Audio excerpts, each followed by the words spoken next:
चलिए दोस्तों, बात करते हैं आज की मुख्य खबरों की, बड़ी अपडेट्स की। एक नजर डालते हैं देश भर की तमाम बड़ी खबरों पर। पहली अपडेट देखिए, सबसे पहले अमेरिकी चुनाव के कुछ अपडेट देखते हैं।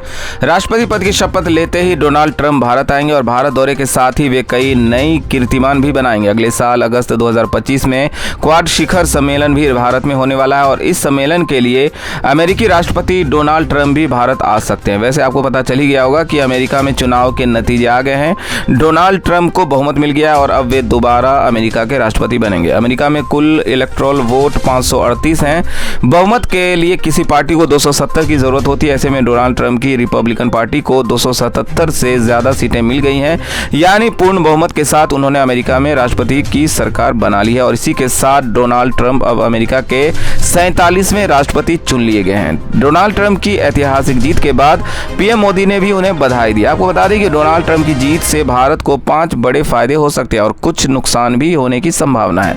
ट्रंप की जीत से भारत को क्या फायदे हो सकते हैं, तो सबसे पहले तो बात कीजिए कि एक्सपोर्ट सेक्टर को खासा फायदा हो सकता है। देश में ईंधन नीतियों को फायदा होगा, मैन्युफैक्चरिंग और डिफेंस सेक्टर को बढ़ावा मिल सकता है और ट्रंप दुनिया के कई देशों में फैले तनाव को खत्म कर सकते हैं। और ट्रंप के नेतृत्व में भारत में कारोबारी माहौल भी बेहतर होगा, तेजी आएगी और भारतीय शेयर बाजार में भी तेजी देखने को मिल सकती है। हालांकि ट्रंप की जीत से भारत को 5 नुकसान भी हो सकते हैं। महंगाई थोड़ी बढ़ सकती है। ट्रंप की आर्थिक नीतियों की वजह से अमेरिकी डॉलर मजबूत हो सकता है। ट्रंप कार्यकाल में भारतीय शेयर बाजार ने इतना अच्छा प्रदर्शन नहीं किया है और वीजा को लेकर भारतीयों को कुछ दिक्कतें हो सकती है, क्योंकि ट्रंप ने अपने पिछले कार्यकाल में H1B वीजा पर रोक लगा दी थी। तो फायदे और नुकसान दोनों ही हो सकते हैं। तो ये तो थी अमेरिका चुनाव की बात। अब आगे बढ़ते हैं, खबरों पर नजर डालते हैं। पहली अच्छी खबर भारत की अर्थव्यवस्था को लेकर आ रही है। अब ज्यादा नौकरियां पैदा होंगी क्योंकि भारत के सर्विस सेक्टर में अच्छा उछाल देखा गया। आप सितंबर से अक्टूबर तक के आंकड़े देख सकते हैं, तो इससे रोजगार के मोर्चे पर भी राहत मिलेगी। देखते हैं अगला अपडेट। सिख कर्मचारी अब एयरपोर्ट पर किरपान नहीं पहन सकेंगे। सुरक्षा कारणों का हवाला देते हुए सिविल एविएशन ने इस नए नियम को लागू करने का आदेश दिया है। अब किरपान, जो कि एक तरह का चाकू जैसा औजार होता है जो सिख भाई हमेशा अपने पास रखते हैं, खंजर या तलवार, ये एक छोटी तलवार की तरह होती है, इसलिए अब एयरपोर्ट के सिख कर्मचारी इसे अपने पास नहीं रख पाएंगे। चलिए अगली खबर देखते हैं दोस्तों।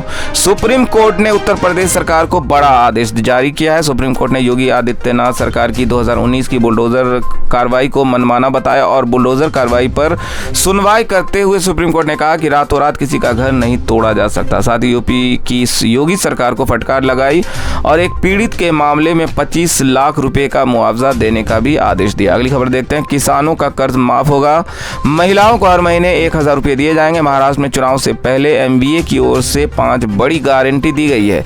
कल मैंने आपको झारखंड में इंडिया गठबंधन के चुनाव घोषणा पत्र के बारे में बताया था और अब देखिए महाराष्ट्र चुनाव में राहुल गांधी ने महाविकास आघाड़ी की 5 गारंटी दी है, जिसके तहत महिलाओं को हर महीने 3000 रुपए मिलेंगे, युवाओं को हर महीने 4000 रुपए मिलेंगे, जातिगत जनगणना कराने का भी वादा किया गया है। और महाविकास आघाड़ी पार्टी ने महाराष्ट्र के लिए कौन सी 5 बड़ी गारंटी दी है वो आप स्क्रीन पर देख सकते हैं। किसानों, युवाओं और महिलाओं के लिए बहुत अच्छे वादे किए गए हैं।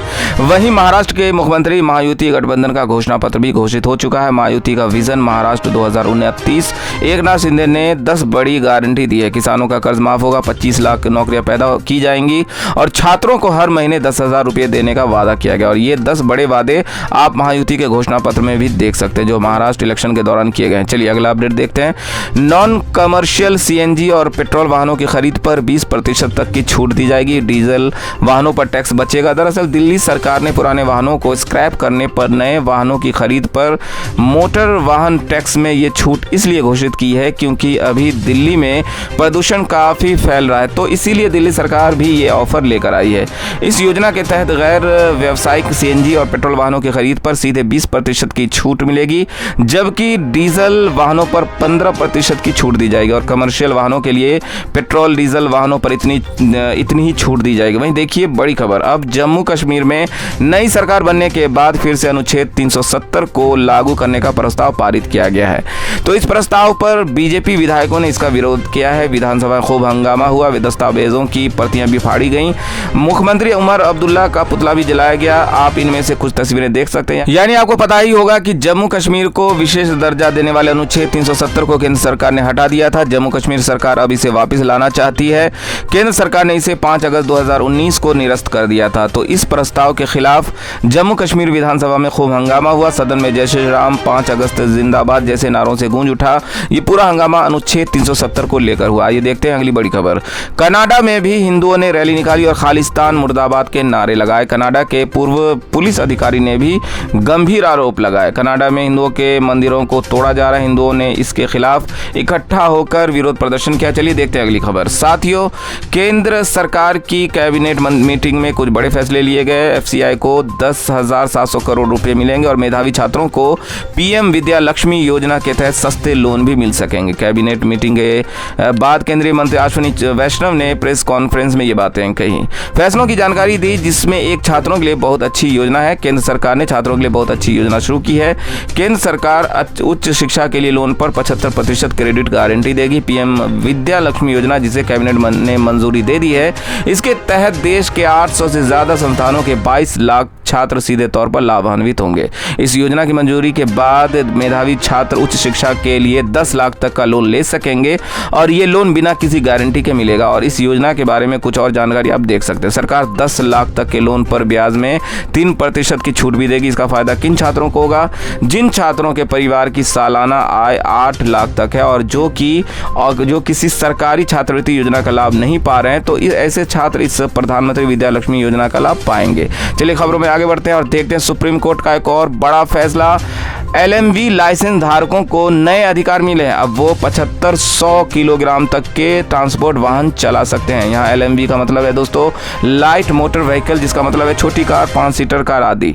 तो इस तरह के लाइसेंस पर 7500 किलोग्राम तक के वाहन चलाने पर कोई प्रतिबंध नहीं है। सुप्रीम कोर्ट ने ऐसे ही एक मामले की सुनवाई करते हुए 2017 के फैसले को बरकरार रखा और कहा कि ये आजीविका से जुड़ा मुद्दा है, यानी जिनके पास कार चलाने का लाइसेंस है वो अब 7500 किलोग्राम तक के वजन वाले वाहन चला सकते हैं, जैसे छोटे टेम्पो। आप समझ सकते हैं कि ये छोटे ट्रांसपोर्ट वाहन है। बहुत से लोग जो अपनी आजीविका चलाने के लिए ऑटो रिक्शा और टेम्पो चलाते हैं, उनके लिए सुप्रीम कोर्ट ने ये महत्वपूर्ण और अच्छा फैसला सुनाया। इस फैसले के बारे में आप क्या सोचते हैं, हमें कमेंट में जरूर बताएं। चलिए देखते हैं अगला अपडेट।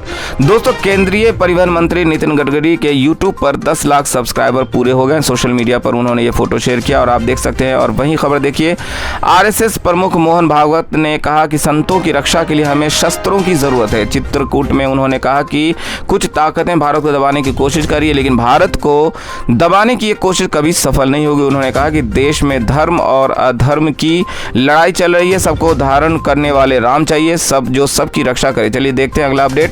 देखिए, ब्रिटेन के पूर्व प्रधानमंत्री ऋषि सुनक अपनी पत्नी के साथ निजी यात्रा पर भारत आए। उन्होंने बेंगलुरु के मठ में पूजा अर्चना भी की।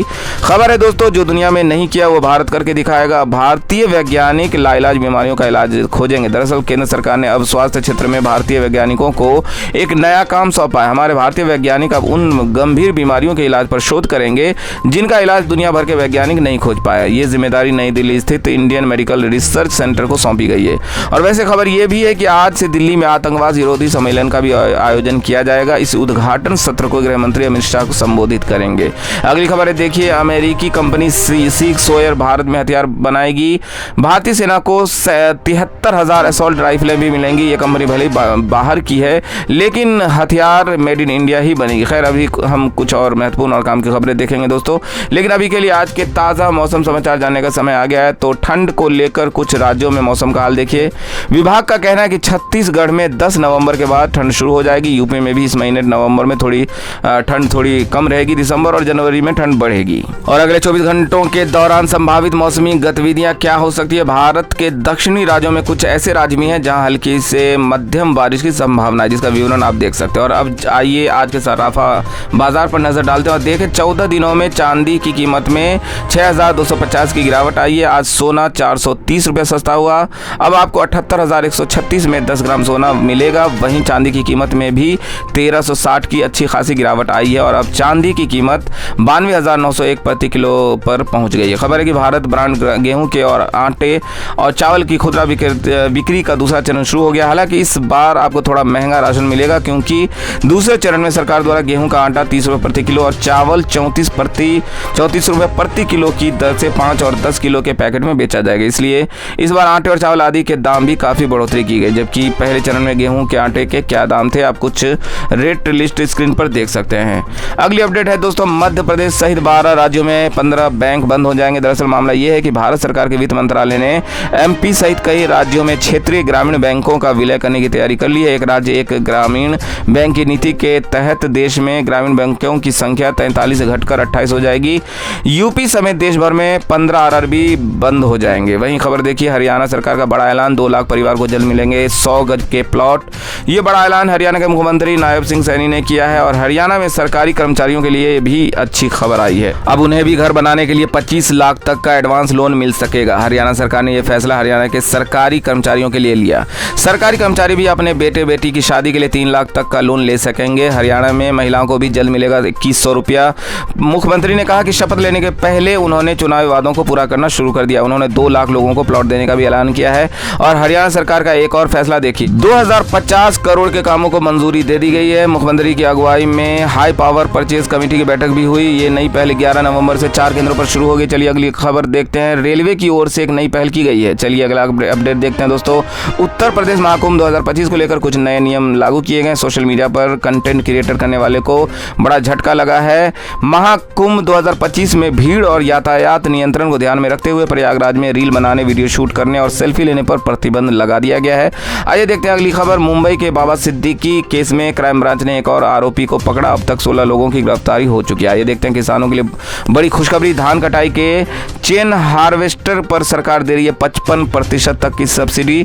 दरअसल ये सब्सिडी मध्य प्रदेश के किसानों के लिए सरकार द्वारा अभी भी घोषणा की गई है और इस योजना में आवेदन करने की अंतिम तिथि 10 नवंबर है। 11 नवंबर को लॉटरी के माध्यम से आवेदकों का चयन किया जाएगा। तो तब तक जिन किसान भाइयों ने अभी तक आवेदन नहीं किया है, आवेदन करना चाहते हैं, वे इस ऑनलाइन पोर्टल के माध्यम से इस सरकारी सब्सिडी योजना के तहत आवेदन कर सकते हैं। चलिए कुछ एजुकेशनल अपडेट भी देखते हैं दोस्तों। देखिए, राजस्थान में 12 दिसंबर से 9वीं से 12वीं तक की अर्धवार्षिक परीक्षाएं शुरू हो गई हैं।